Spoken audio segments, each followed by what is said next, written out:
ஜெபம் பண்ணிக்கணுமோ?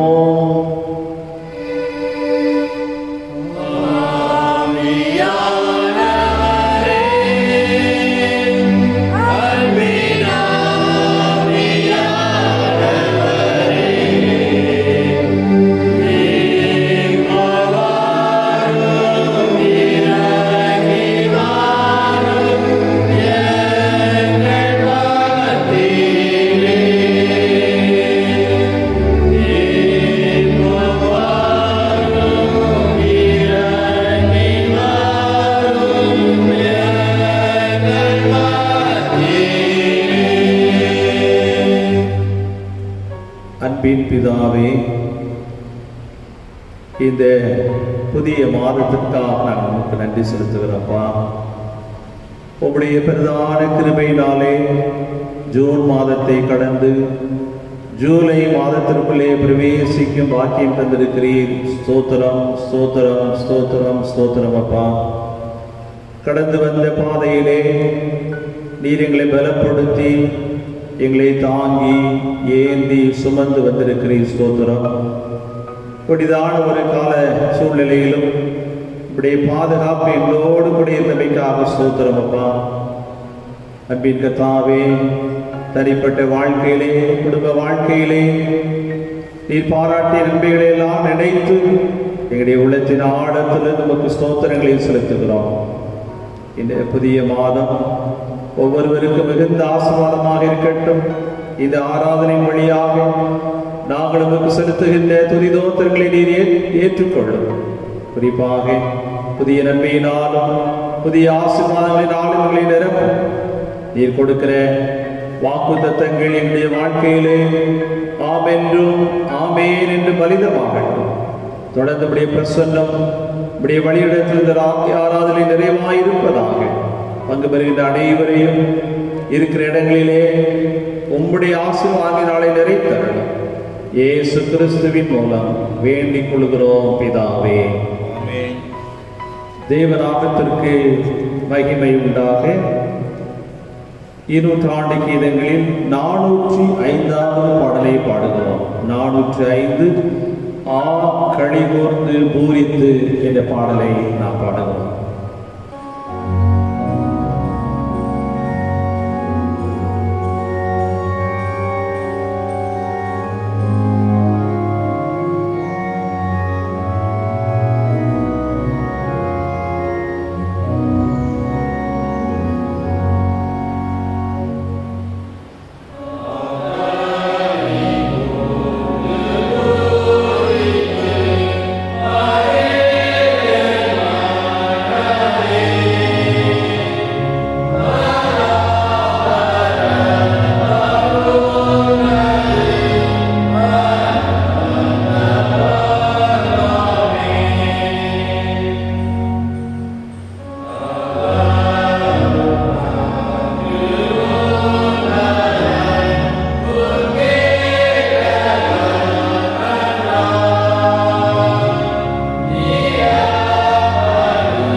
செய்வோம். பிதா குமாரன் பரிசுத்தாவியின் நாமத்தினாலே ஆமென். பரமண்டலங்களில் இருக்கிற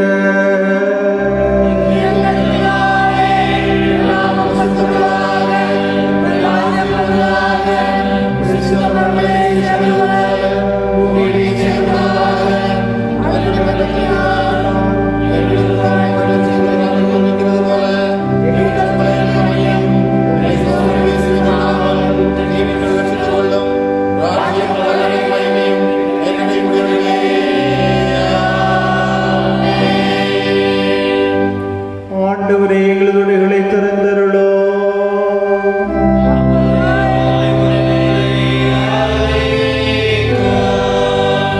தேவனே, எங்களை ரட்சிக்க விரைவாய் வாரும்.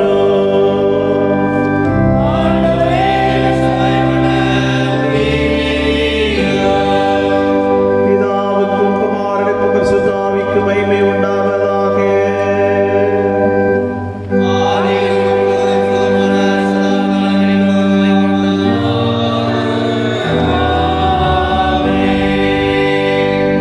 கர்த்தரை துதியோங்கள்.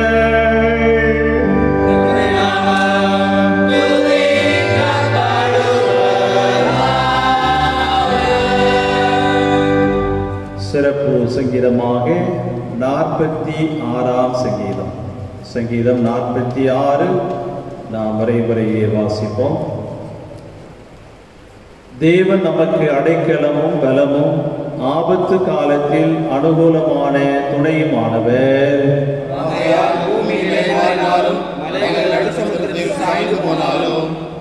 அதன் ஜலங்கள் கொந்தளித்து பொங்கி அதன் பெருக்கினால் பர்வதங்கள் அதிர்ந்தாலும் நாம் பயப்படும்.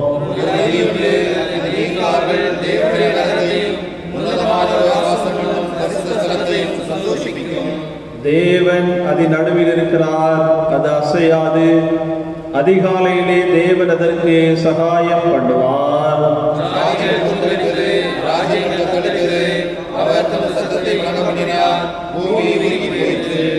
சேனைகளின் கர்த்தர் நம்மோடு இருக்கிறார். யாக்கோபின் தேவன் நமக்கு உயர்ந்த அடைக்கலமானவர்.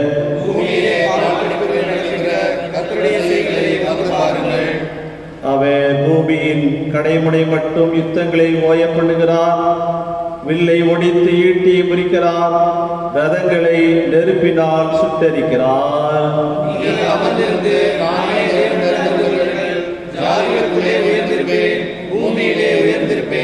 சேர்ந்து வாசிப்போம்.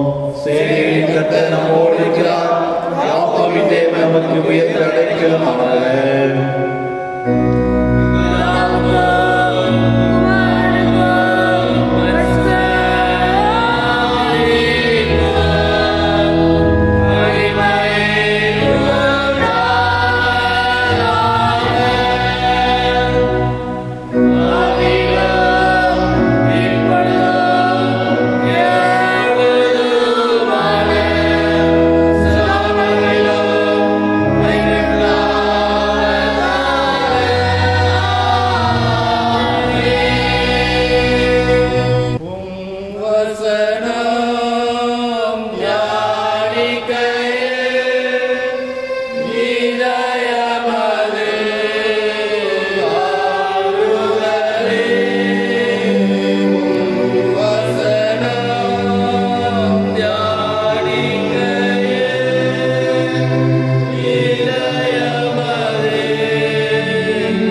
அன்பானவர்களே, உங்கள் அனைவருக்கும் புதிய மாதத்திற்கான வாழ்த்துதலை மிகுந்த அன்போடு நான் தெரிவித்துக் கொள்கிறேன்.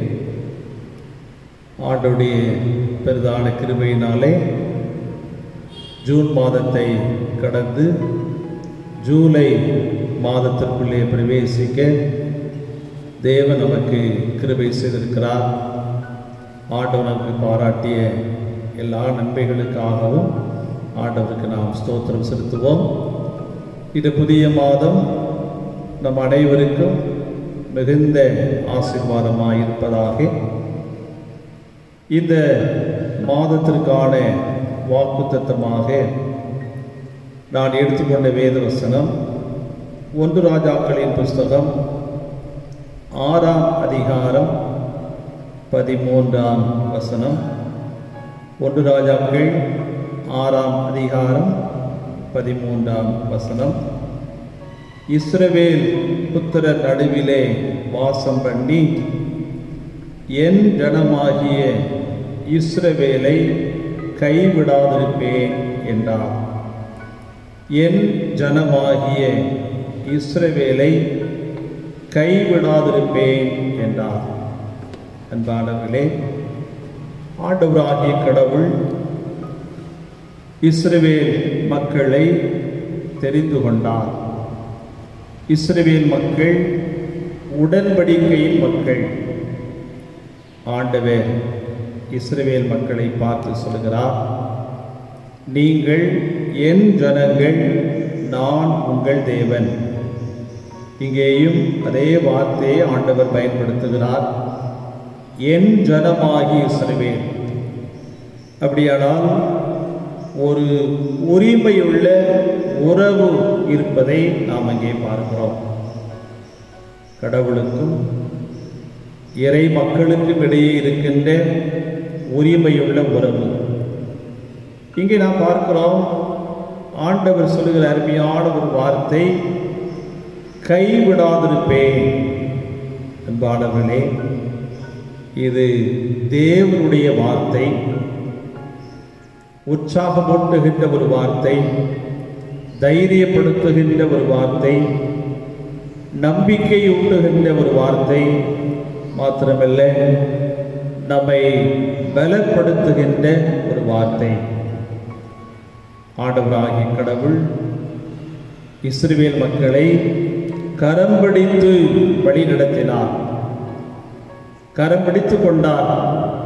அந்த ஆண்டவர் சொல்கிறார், நான் கைவிடாதிருப்பேன் என்று சொல்லி. திருமறையிலே 3 உதாரணங்களை நான் உங்களுக்கு நினைப்பூட்ட விரும்புகிறேன். ஒன்று, யோசுவாவின் புத்தகம் 1ஆம் அதிகாரம் 5ஆம் வசனத்திலே ஆண்டவராகிய கடவுள் யோசுவாவை பார்த்து சொல்லுகின்ற அருமையான ஒரு வார்த்தை. யோசுவா 1ஆம் அதிகாரம் 5ஆம் வசனத்தின் பின்பகுதியை பாருங்கள். நான் மோசையோடு இருந்தது போல உன்னோடும் இருப்பேன், நான் உன்னை விட்டு விலகுவதும் இல்லை, உன்னை கைவிடுவதும் இல்லை என்று ஆண்டவர் யோசுவாவை பார்த்து கூறுகிறார். அன்பானவர்களே, இதே வார்த்தையை தான் மோசே வயதான காலத்திலே இஸ்ரவேல் மக்களை எல்லாம் அழைத்து கடைசியாக இஸ்ரவேல் மக்களுக்கு ஆற்றின அருமையான ஒரு பெரிய ஆலோசனை இந்த 31ஆம் அதிகாரத்திலே சொல்லப்பட்டிருக்கிறது. இஸ்ரவேல் மக்களை பார்த்து மோசே சொன்ன வார்த்தையும் அதுதான்.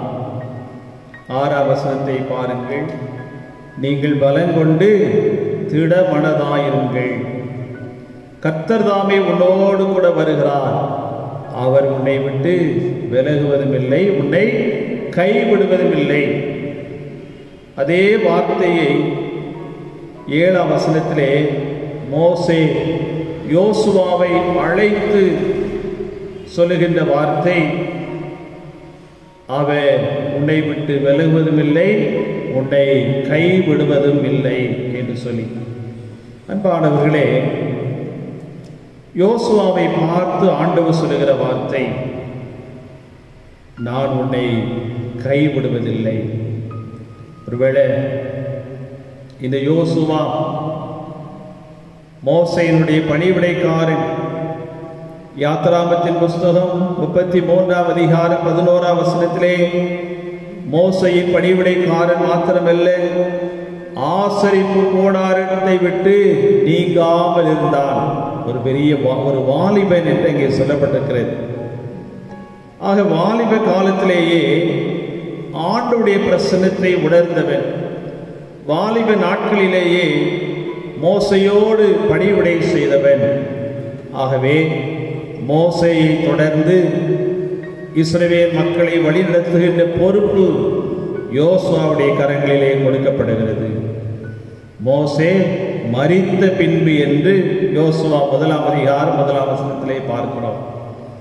ஆக மோசேயை தொடர்ந்து இஸ்ரவேல் மக்களை தலைமை ஏற்று அவர்களை வழிநடத்தி சென்று பாலும் தேனும் ஓடுகின்ற கானான் தேசத்திற்கு அழைத்து சென்று அந்த தேசத்தை கைப்பற்றி 12 கோத்திரங்களுக்கும் பிரித்து கொடுக்கின்ற ஒரு உன்னதமான பொறுப்பான பணி யோசுவாவுடைய கரங்களிலே கொடுக்கப்படுகிறது. ஒரு பக்கம் அவருக்கு பயம். ஏன்? இன்று இஸ்ரவேல் மக்கள் வணங்கா கொழுத்துள்ளவர்கள், மோசேக்கு விரோதமாக எதிர்த்து பேசினவர்கள், எப்படி எனக்கு கீழ்ப்படிவார்கள்? அவனுக்குள்ளாக ஒரு பயம். ஆனால் ஆண்டவர் வாக்கு கொடுக்கிறார். என்ன வாக்கு கொடுக்கிறார்? உன்னை கைவிடுவதில்லை. யோசுவாவுக்கு ஆண்டவர் கொடுத்த அருமையான வாக்கு தத்தம், நான் உன்னை கைவிடுவதில்லை என்று சொல்லி, கைவிடாத நேசன் கடைசி வரை. யோசுவா தேவ பிரசன்னத்தை உணர்ந்தவராக தேவனால் கொடுக்கப்பட்ட உன்னதமான பணியை நிறைவேற்றினார். ஆகவேதான் கடைசியாக அவருடைய விசுவாச வார்த்தை என்னவென்று சொன்னால், நானும் என் வீட்டாரும் அவென்றால் கர்த்தரையே சேவிப்போம். காரணம் என்னவென்று சொன்னால், அவர் எங்களை கைவிடவில்லை. நன்றி நிறைந்த உள்ளத்தோடு விசுவாச அறிக்கை செய்கின்றார். இரண்டாவதாக நாம் பார்க்கிறோம், 1 நாளாகமத்தின் புஸ்தகம் 28ஆம் அதிகாரம் 20ஆம் வசனத்திலே தாவீது ராஜா சாலமோனுக்கு கூறுகின்ற அருமையான ஒரு ஆலோசனை. என்ன ஆலோசனை இங்கே நாம் பார்க்கிறோம்? தாவீது தன் குமாரனாகிய சாலமோனை நோக்கி, நீ பலங்கொண்டு தைரியமாயிருந்து இதை நடப்பி, நீ பயப்படாமலும் கலங்காமலும் இரு. உன் தேவனாகிய கர்த்தர் என்னும் தேவன் உன்னோடு கூட இருப்பார். கர்த்தருடைய ஆலயத்தை கட்டுவதற்கு அடுத்த சகல கிரியை நீ முடித்து தீரும் மட்டும் அவர் என்ன செய்ய மாட்டார்? உன்னை விட்டு விலகவும் மாட்டார், உன்னை கைவிடவும் மாட்டார். பாருங்கள், தாவீது ராஜா தன்னுடைய மகனுக்கு கொடுக்கிற அருமையான ஒரு ஆலோசனை. சாலமோனுக்கு ஒரு பொறுப்பு. என்ன பொறுப்பு? தேவாலயத்தை கட்டுகின்ற பொறுப்பு. சாலமோன் தேவனுடைய கட்டளையின்படி தேவாலயத்தை கட்ட வேண்டும். ஆனால் தாவீது என்ன செய்கின்றார்? அருமையான ஒரு ஆலோசனை கொடுக்க, பயப்பட வேண்டாம், நீ கலங்க வேண்டாம், ஆண்டவர் உன்னோடு கூட இருக்கிறார், உன்னை கைவிட மாட்டார். அதே சமயத்தில் ஒரு நல்ல தகப்பன் தாவீது. ஆகவேதான் 28ஆம் அதிகாரம் 9ஆம் வசனத்திலே சாலமோனை பார்த்து சொல்லுகின்றார், நீ என்ன செய்ய? அவரை உத்தம இருதயத்தோடும் உற்சாக மனதோடும் சேவி. கர்த்தர் எல்லா இருதயங்களையும் ஆராய்ந்து நினைவுகளின் தோற்றங்களை எல்லாம் அறிகிறார். நீ அவரை தேடினால் உனக்கு தென்படுவார். நீ அவரை விட்டுவிட்டால் அவர் உன்னை என்றைக்கும் கைவிடுவார். கைவிடாத நேசர். அதே சமயத்தில் நீ என்ன செய்யணும்? அவரை தேடணும். நாம ஆண்டவரை தேடுகின்ற பொழுது ஆண்டவர் நம்மை கைவிட மாட்டார். அதுதான் சரியான ஒரு ஆலோசனை. நாம் எப்படியும் வாழலாம், ஆண்டவருடைய கைவிட மாட்டார் என்று நாம் நினைக்கிறோம். நம்முடைய மனம் போல வாழ்ந்து மாம்சீக இச்சைகளின்படி நடந்து தேவனுக்கு விரோதமாக காரியங்களை செய்கின்ற பொழுது இதோ ஆண்டவர் கைவிட்டு விடுவார். அவனை கைவிடாமல் இருக்க வேண்டுமானால் நீ என்ன செய்யணும்? அவரை தேடு, அவரை விட்டு விடாதே என்று ஆலோசனை கொடுக்கிறார். தாவீதை போன்றுதான் ஆண்டவராகிய கடவுள் சாலமோனுக்கு நேரடியாக சொல்லுகிற வார்த்தை தான் அந்த 1 ராஜாக்களின் புஸ்தகம் 6ஆம் அதிகாரத்திலே ஆண்டவர் சொல்லுகிறார். என்ன சொல்லுகிறார்? நான் உங்கள் நடுவிலே வாசம் பண்ணி என் ஜனமாகி இஸ்ரவேலை கைவிடாதிருப்பேன். ஆண்டவர் அங்கே சொல்லுகிற காரியம் என்னவென்று சொல்றார். அது ஒரு கண்டிஷனல் பிளெஸிங் தான். 12ஆம் வசனத்திலே என் கட்டளைப்படி நடந்து என் நீதி நியாயங்களை நிறைவேற்றி என் கற்பனைகளின்படியெல்லாம் நடந்து கொள்ளும்படிக்கு அவைகளை கை கொண்டார். ஆண்டுடைய வார்த்தையை நாம் கை கொள்ளுகின்ற பொழுது, ஆண்டுடைய வார்த்தையின்படி நடக்கின்ற பொழுது ஆண்டவர் சொல்லுகிற அருமையான வாக்கு தத்துவம், நான் என்ன செய்ய மாட்டேன்? உன்னை கைவிட மாட்டேன். அன்பானவர்களே, சாலமோன் ராஜாவுக்கு ஆண்டவர் கொடுக்கிற அருமையான வார்த்தை இதோ, நான் உன்னை விட்டு விலகவும் மாட்டேன், உன்னை கைவிடவும் மாட்டேன் என்று சொல்லி, அதே வார்த்தை தான் அப்போஸ்தலனாகிய பரிசுத்த பவுல் தன்னுடைய வாழ்க்கையின் அனுபவத்திலிருந்து ஆண்டவர் என்னை கைவிட மாட்டார் என்று நம்பிக்கையோடு சொல்கின்றார். 2 தீமோத்தேயுக்கு எழுதின கடிதத்திலே அப்போஸ்தலனாகிய பரிசுத்த பவுல் என்று சொல்லுகிறார். 4ஆம் அதிகாரம் 16ஆம் வசனத்தை பாருங்கள். இதோ எல்லாரும் என்னை கைவிட்டார்கள். பாருங்கள், எல்லாரும் என்னை கைவிட்டார்கள். அந்த குற்றம் அவர்கள் மேல் சுமராதிருப்பதாக. என்னை கைவிட்டு விட்டது நிமித்தமாக அவர்கள் மேல் குற்றம் சுமர வேண்டாம். பவுல் சொல்லுகிறார், எல்லாரும் கைவிட்டு விட்டார்கள். தனிமையான ஒரு அனுபவம், தன்னுடைய வாழ்க்கையின் அனுபவத்தை பாருங்கள். 10ஆம் வசனத்திலே சொல்கிறார், தேமா இந்த பிரபஞ்சத்தின் மேல் ஆசை வைத்து என்னை விட்டு பிரிந்து தெசலோனிக்கே பட்டணத்திற்கு போய்விட்டான். கிரேஸ்கே கலாத்தியா நாட்டிற்கும் தீத்து தல்மாத்தியா நாட்டிற்கும் போய்விட்டார்கள். கூட இருந்தெல்லாம் அங்கங்க போய்விட்டார்கள். ஊழியத்தின் பாதையிலே பவுலோடு கூட ஊழியத்திலே நெருங்கி நின்ற நண்பர்கள், அவருக்கு வேண்டிய எல்லாவிதமான உதவிகளை செய்தவர்கள் இப்ப எல்லாரும் விட்டு விட்டு போய்விட்டார்கள். அதிலே 14ஆம் வசனத்தை பாருங்கள். கண்ணானாகிய அலெக்சாந்தர் எனக்கு வெகு தீமை செய்தான். கூடவே இருந்தவர் வெகு தீமை செய்தான் என்று சொல்லப்பட்டிருக்கிறது. இந்த வார்த்தையினுடைய மூல பதத்தினுடைய பொருள் என்னவென்று சொன்னால், இதோ பவுலுக்கு விரோதமான வார்த்தைகளை அல்லது தவறான செய்தியை நீதிபதிகளிடம் சொன்னான் என்று பொருளாக சொல்லப்பட்டிருக்கிறது. பாருங்கள், தவறாக குற்றச்சாட்டு, பவுலுக்கு விரோதமாக தவறான வார்த்தைகளை சொன்னார். ஆகவேதான் பவுல் சொல்லுகிறார், எனக்கு வெகு தீமை செய்தான். அன்பானவர்களே, எல்லாரும் என்னை கைவிட்டார்கள். ஆனால் பவுல் நம்பிக்கையோடு சொல்லுகிறார், எல்லாரும் கைவிட்டாலும் யார் கைவிடல? ஆண்டவராகிய கர்த்தர் என்னை கைவிடவில்லை. 17ஆம் வசனத்தை பாருங்கள். கர்த்தரோ எனக்கு துணையாக நின்று என்னாலே பிரசங்கம் நிறைவேறுவதற்காகவும் புறஜாதிகள் எல்லாரும் கேட்கிறதற்காகவும் என்னை பலப்படுத்தினார். கூட இருந்தவங்களாம் ஓடிட்டாங்க, கைவிட்டு விட்டார்கள். ஆனால் கர்த்தர் கைவிடவில்லை. பவுல் சொல்லுகிறார் பாருங்கள், கர்த்தரோ எனக்கு துணையாக நின்று என்னை பலப்படுத்தினார். அன்பானவர்களே, ஒருவேளை எல்லாராலும் கைவிடப்பட்ட நிலை என்பது ஒரு கடினமான ஒரு நிலை. பவுலுடைய வாழ்க்கையில் அப்படிப்பட்ட அனுபவம்.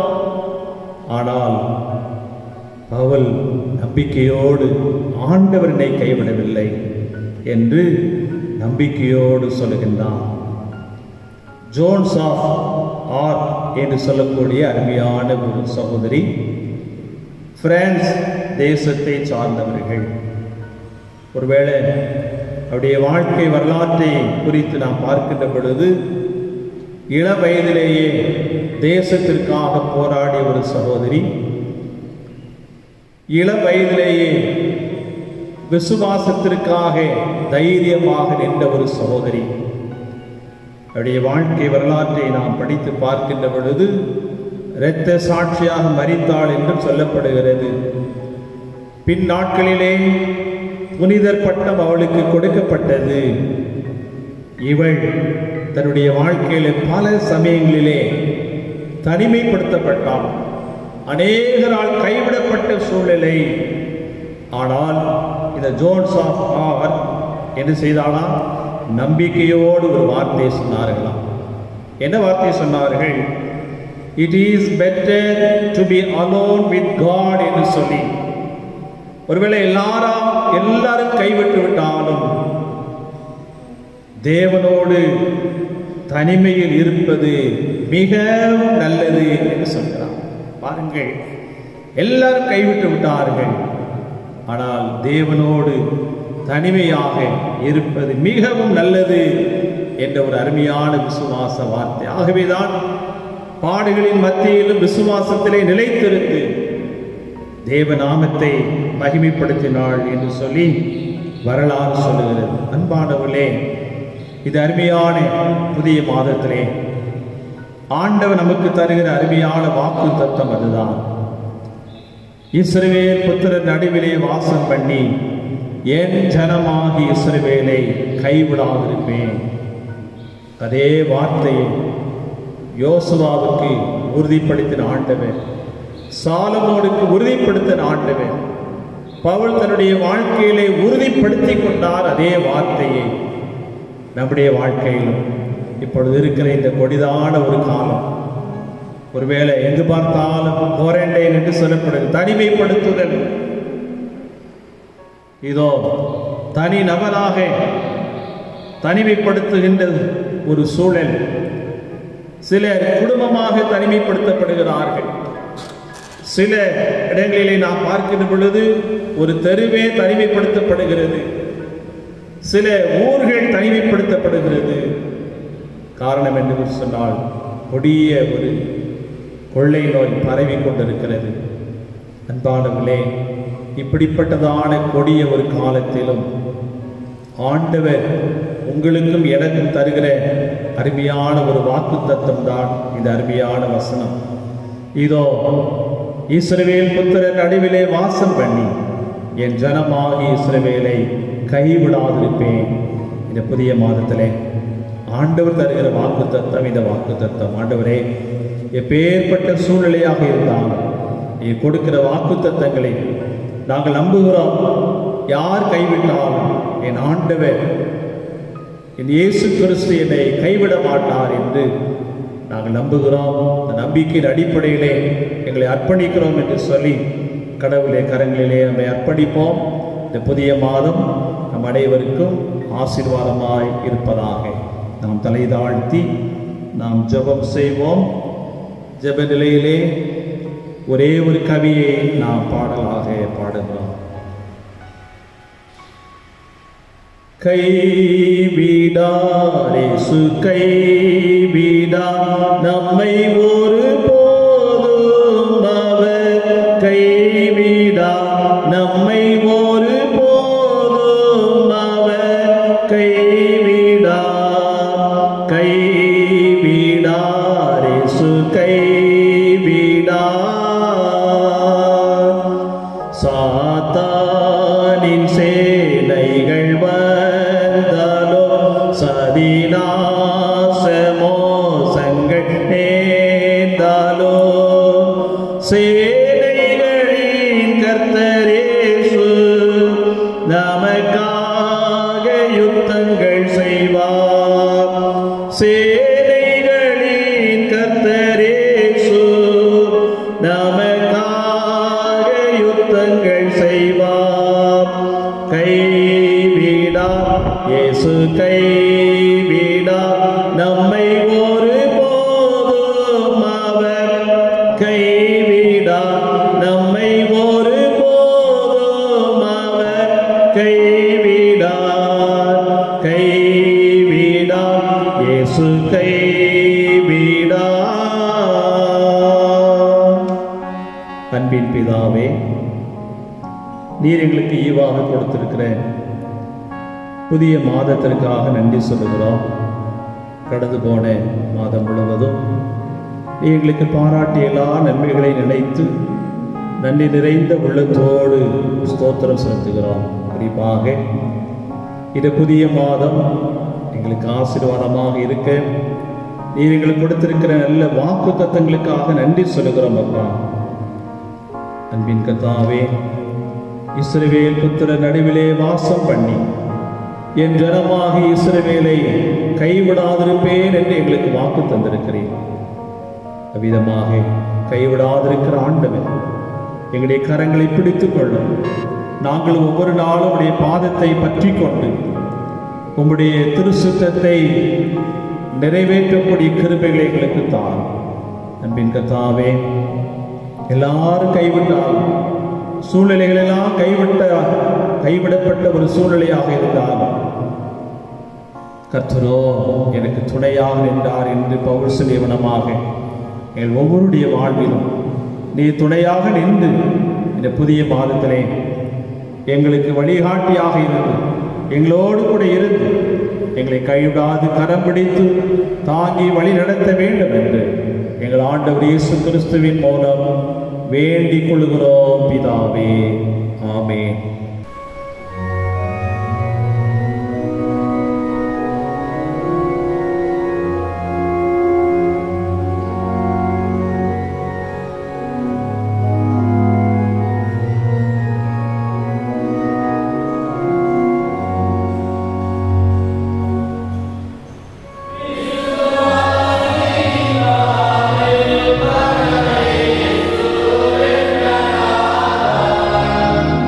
Yeah.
ஜெபம் செய்வோம்.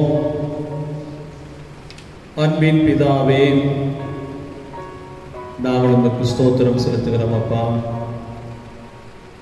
இந்த 1ஆம் தேதி காலை வேளையிலே உம்முடைய பிள்ளைகளாக நாங்கள் இருக்கிற இடங்களிலே உம்மை ஆராதிப்பதற்கு நீர் எங்களுக்கு கிருபை செய்திருக்கிறீர். உமக்கு ஸ்தோத்திரம். நீ எங்களுக்கு கொடுத்திருக்கிற வாக்கு தத்தங்களுக்காக நன்றி சொல்லுகிறோம். குறிப்பாக நான் உங்களை கைவிட மாட்டேன் என்று எங்களுக்கு வாக்கு தந்திருக்கிறேன். ஒருவேளை இப்படிப்பட்ட காலங்களிலே கைவிடாத நேசர் எங்களை கரம் பிடித்து வழி நடத்தி கொண்டிருக்கிறீர். இன்னும் வழி நடத்த போகிறீர். அதற்காக உமக்கு ஸ்தோத்திரம். யோசுவாவை கரம் பிடித்து வழி நடத்தின ஆண்டவர், சாலமோன் ராஜாவை கரம் பிடித்து வழி நடத்தின ஆண்டவர், அப்போஸ்தலனாகிய பரிசுத்த பவுல் சொல்லிய பிரகாரம் எல்லாரும் என்னை கைவிட்டு விட்டார்கள். கர்த்தரோ எனக்கு துணை செய்து என்னை பலப்படுத்தினார் என்று சொல். அவ்விதமாக நீர் கொடுத்த வாக்கின் பிரகாரம் எங்கள் ஒவ்வொருவரையும் நீர் பலப்படுத்தும். எங்கள் ஒவ்வொருவரையும் நீர் உற்சாகப்படுத்தும். இப்படிப்பட்டதான சூழ்நிலை எங்களுடைய வாழ்க்கையிலே மனதிலே பாரங்களை கொண்டு வருகிறது. எப்பொழுது இந்த சூழ்நிலை மாறும் என்று சொல்லி நாங்கள் எல்லாம் ஜெபித்து கொண்டிருக்கிறோம். நம்பிக்கையோடு ஜெபிக்கிறோம் அப்பா. இந்த கொடிதான காலங்கள் மாறி சுமூகமான நிலை உருவாகத்தக்கதாக நாங்கள் ஜெபிக்கிறோம். தொடர்ந்து எங்களுடைய திருச்சபையின் ஒவ்வொரு பிள்ளைகளுக்கும் இந்த மாதம் ஆசீர்வாதமாக இருக்கட்டும். வருஷத்தை நன்மையினால் முடிசூட்டுகிறவரே, அநேக நன்மைகளை காணத்தக்கதாக உதவி செய்யும். ஆசீர்வாதத்தை பெற்றுக்கொள்வதற்கு தடையாக இருக்கிற எல்லா விதமான தடைகளை மாற்றி போடும்.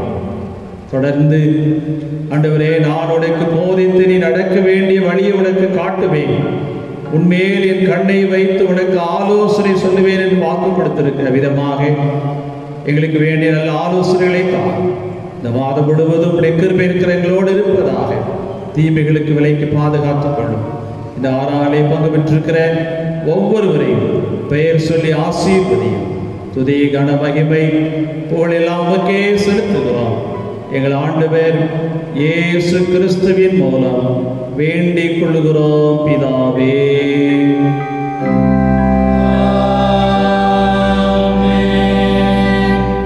தேவனுடைய இரக்கமுள்ள கிருபைக்கும் பராமரிப்புக்கும் உங்களை ஒப்புவிக்கிறோம். கர்த்தர் உங்களை ஆசீர்வதித்து காத்தாதரிக்க கடவர். கர்த்தருடைய துருவத்தை உங்கள் மேல் பிரகாசிக்க பண்ணி உங்கள் மேல் கிருபையாயிருக்க கடவர். கர்த்தருடைய துருவத்தை உங்கள் மேல் பிரசன்னமாக்கி இப்பொழுதும் எப்பொழுதும் உங்களுக்கு சமாதானம், சந்தோஷம், சகல விதமான ஆசீர்வாதங்களையும் சம்பூர்ணமாய் கட்டளையிட கடவர்.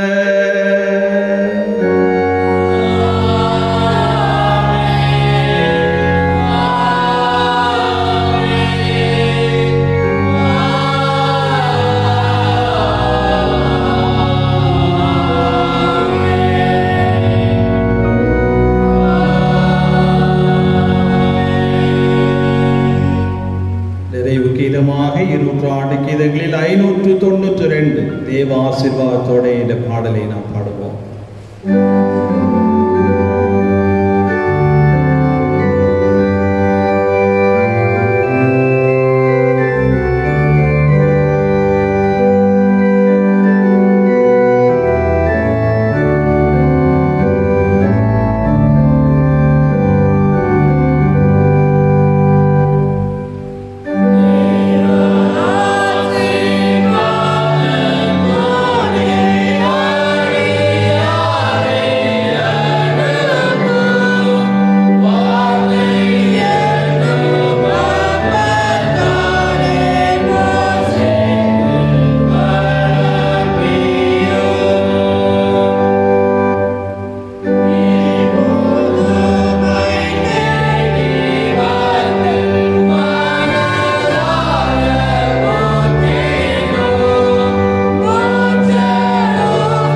சேர்ந்து சொல்லுவோம். என் ஆத்துமாவே கர்த்தரை ஸ்தோத்திரி, என் முழு உலகமே பரிசுத்த நாமத்தை ஸ்தோத்திரி. என் ஆத்துமாவே கர்த்தரை ஸ்தோத்திரி, அவர் செய்த சகல உபகாரங்களையும் மறவாதே. ஆமென். ஆறாலே பங்கு பெற்ற ஒவ்வொருவரையும் மீண்டுமாக அன்போடு வாழ்த்துகின்றேன். நிச்சயமாக இந்த புதிய மாதம் ஒவ்வொருவருக்கும் ஆசீர்வாதமாக இருக்கும். ஆண்டவர் தொடர்ந்து நம்மை ஆசீர்வதிப்பாராக. தேங்க்யூ.